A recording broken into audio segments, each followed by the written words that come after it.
आप इस संसार, आपके बाजू में जो दो बूढ़े पड़े हुए हैं, ये दो वृद्ध आपके कौन हैं? ये सुंदर नेत्रों वाली देवियां जो आपके चारों तरफ बैठी हुई हैं, ये आपकी कौन हैं? आपके कष्ट का क्या कारण है? सविस्तारम, विस्तार से बताइए कि आप इतनी खिन्न क्यों हैं? जब नारद जी ने इस तरह से प्रश्न किया, उस देवी ने नारद जी को उत्तर दिया और कहा कि हे नारद जी, अहम भक्ति रीति ख्याता इमौ में तनयौ मतौ ज्ञान वैराग्य नामानौ काल योगेन जर्जरौ। नारद जी, मेरा नाम भक्ति है, रीति ख्याता, मैं संसार में भक्ति के नाम से ख्याति लब्ध हूं, भक्ति के नाम से जानी जाती हूं। इमौ में तनयौ मतौ, ये दोनों जो मेरे बाजू में पड़े हुए हैं, ये दोनों मेरे पुत्र हैं। एक का नाम है ज्ञान और दूसरे का नाम है वैराग्य। कालयोगेन जर्जरौ, और ये जो आप देख रहे हैं, ये समय की परिवर्तनशीलता है कि माँ जवान बैठी है और पुत्रों का बुढ़ापा आ गया है। एक कहावत है कि पुरुष बली नहीं होत है, समय होत बलवान, भीलनी लूटी गोपिका सोई अर्जुन सोई बाण। ये मनुष्य बलवान नहीं होता, मनुष्य ताकतवर नहीं होता, मनुष्य शक्तिशाली नहीं होता। शक्तिशाली है समय, बलवान है समय, ताकतवर है समय, हम नहीं, समय। एक समय जब अर्जुन द्वारिका से हस्तिनापुर लौट रहे थे, तो भगवान कृष्ण ने अर्जुन को आदेश दिया कि हे अर्जुन, यदि आप जा रहे हैं तो अपने साथ में गोपियों को ले जाओ। अर्जुन बोले, बिल्कुल कृष्ण, मैं गोपियों को लेके जाता हूं। पर भगवान ने कहा कि अर्जुन, मार्ग में भील रहते हैं जो बहुत शक्तिशाली हैं, यदि उन भीलों से तुम्हें डर लगता है तो वहां तक मैं तुम्हें छोड़ सकता हूं। पर अर्जुन को अभिमान था। अर्जुन बोले कि कृष्ण, आप ये कैसी बात कर रहे हैं? जिस अर्जुन ने महाभारत के भयंकर युद्ध को जीता, भीषण संग्राम पर विजय प्राप्त की, जिस अर्जुन ने महारथियों पर विजय प्राप्त की, क्या वह अर्जुन उन साधारण से भीलों से हार सकता है? कृष्ण, आप चिंता ना करें, मैं चला जाऊंगा। और भगवान कृष्ण अर्जुन के इसी अभिमान को समाप्त करना चाह रहे थे। अर्जुन ने कहा, मैं चला जाऊंगा। कृष्ण मुस्कुराए और कहा, ठीक है, तो तुम जाओ। अर्जुन आगे बढ़े। मार्ग में भयंकर जंगल में भीलों ने अर्जुन का रास्ता रोका और रास्ता रोक करके उन गोपियों को लूट लिया, मतलब छीन लिया। उस समय अर्जुन के जो हाथ थे या अर्जुन के जो धनुष बाण थे, वे कुछ भी नहीं कर पाए। अर्जुन हाथ पे हाथ रख करके खड़े होकर के देखते रह गए। और जब अर्जुन लौटे हस्तिनापुर, तो अर्जुन बड़े उदास से बैठे थे। तब युधिष्ठिर अर्जुन से प्रश्न करते हैं कि अर्जुन, आपकी उद्विग्नता, आपकी खिन्नता का कारण क्या है? तब अर्जुन ने उत्तर दिया कि हे बड़े भैया, तदवै धनुस्थ इकवा सरथो हयास्ते सोहम रथी नृपतयो यत आनमन्ति सर्वं क्षणेन तद्भूत सदीस रिक्तम भस्मन हुतम कुहकराद मिबोक्त मूष्याम। हे बड़े भैया, तदवै धनुस्थ इकवा, आज वही गांडीव नाम का धनुष था जो महाभारत के युद्ध में था। वही बाण थे जो महाभारत के युद्ध में थे। वही रथ था जो महाभारत के युद्ध में था। वही घोड़े थे जो महाभारत के युद्ध में थे। वही मैं था, अर्जुन, जो महाभारत के युद्ध में था।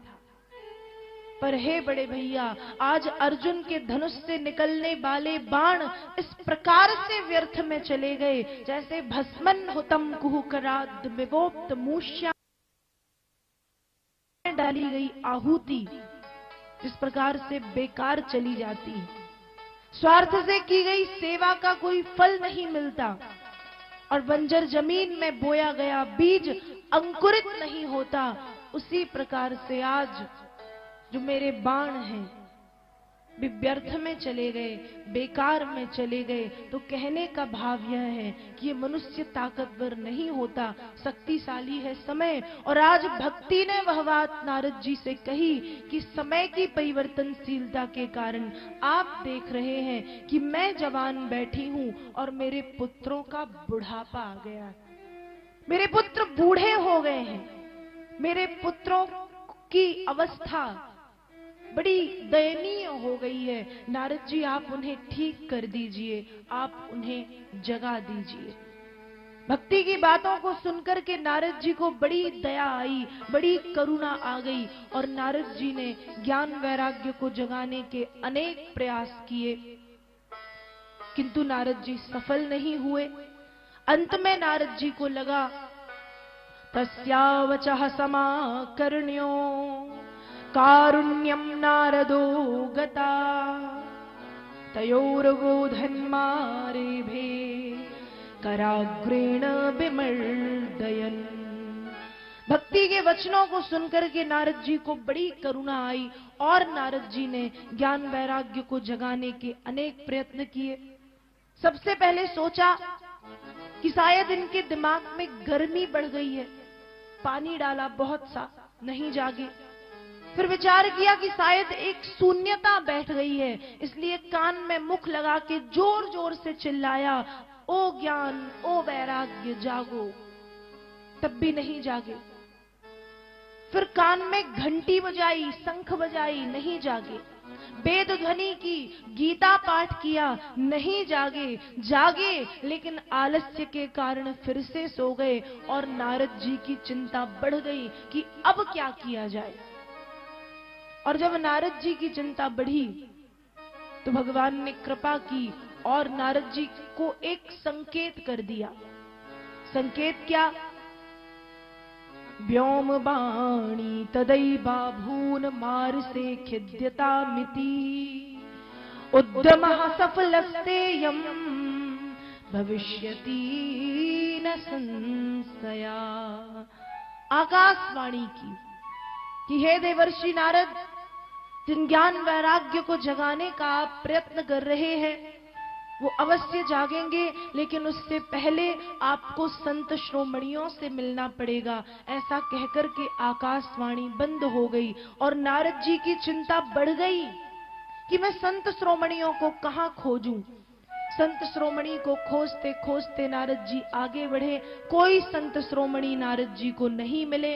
अंत में नारद जी बद्रीनाथ पहुंचते हैं और विचार करते हैं कि मैं यहां बैठ करके तपस्या करूंगा और भगवान से वरदान मांगूंगा कि आप ज्ञान वैराग्य को ठीक कर दो। पर नारद जी भाग्यवान थे, बद्री का आश्रम में नारद जी को संत श्रोमणियों के दर्शन हुए, जिनकी संख्या थी 4। नाम है सनक, सनंदन, सनातन और सनत कुमार। नारद जी ने दंडवत प्रणाम किया और फिर इनके सामने अपनी समस्या रखी। तब संत श्रोमणी नारद जी को उपाय बताते हैं और कहते हैं कि हे नारद जी, इस संसार में यज्ञ बहुत से हैं, पर उन बहुत से यज्ञों में 4 यज्ञ श्रेष्ठ हैं। द्रव्य यज्ञ, योग यज्ञ, तपो यज्ञ और स्वाध्याय यज्ञ। और इन 4 यज्ञ में भी एक यज्ञ श्रेष्ठ है, जिस यज्ञ को सभी ने श्रेष्ठ कहा। और वह कौन सा यज्ञ है?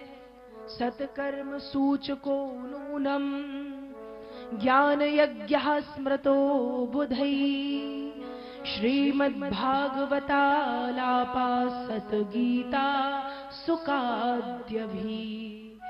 उस यज्ञ का नाम है श्रीमद् भागवत की कथा, अर्थात सप्ताह ज्ञान यज्ञ। आप भागवत की कथा ज्ञान वैराग्य को सुनाएं। उस समय नारद जी भागवत की कथा कराने के लिए तैयार होते हैं, पर प्रश्न किया कि भगवान ये कार्य मैं कहां करूं, क्योंकि प्रत्येक कार्य के लिए एक निश्चित स्थान बताया गया।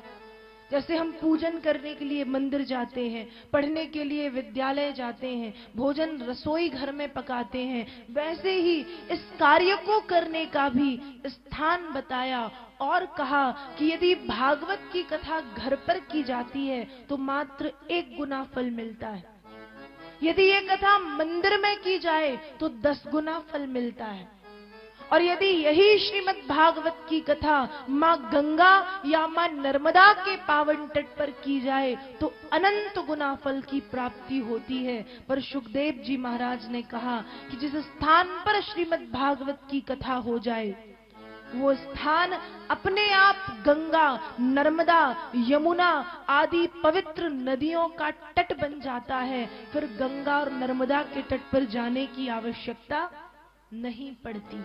जहां भागवत हो जाए वही गंगा तट है, वही नर्मदा तट है और वही यमुना तट है। पर सनत कुमार आदि ऋषियों ने नारद जी को स्थान बताया और कहा, शृणु नारद वक्ष्यामो विनम्राय विवेकिने।